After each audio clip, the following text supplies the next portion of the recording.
Hello everyone, in this video I'll show you how to connect a custom domain to your Netlify website. To get started, open Netlify and sign into your account. Once you're logged in, go to your projects and select the website where you want to add your custom domain.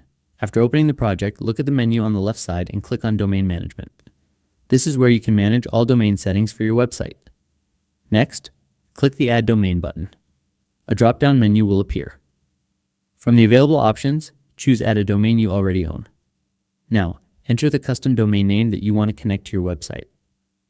If you do not have a domain yet, you can purchase one from any domain registrar and then come back to this step. After typing your domain name, click Verify.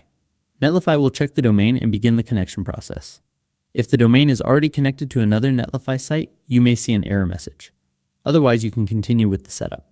In many cases, Netlify will ask you to configure your DNS settings. Netlify will provide 4 name servers that need T. Open the website where you purchased your domain and sign into your account. Find the DNS or name server settings for your domain. Remove the existing name servers and replace them with the 4 name servers provided by Netlify. Once you have entered all 4 name servers, save your changes. DNS updates can take some time to fully apply, so you may need to wait a little while before the domain becomes active. And that's it. Thanks for watching.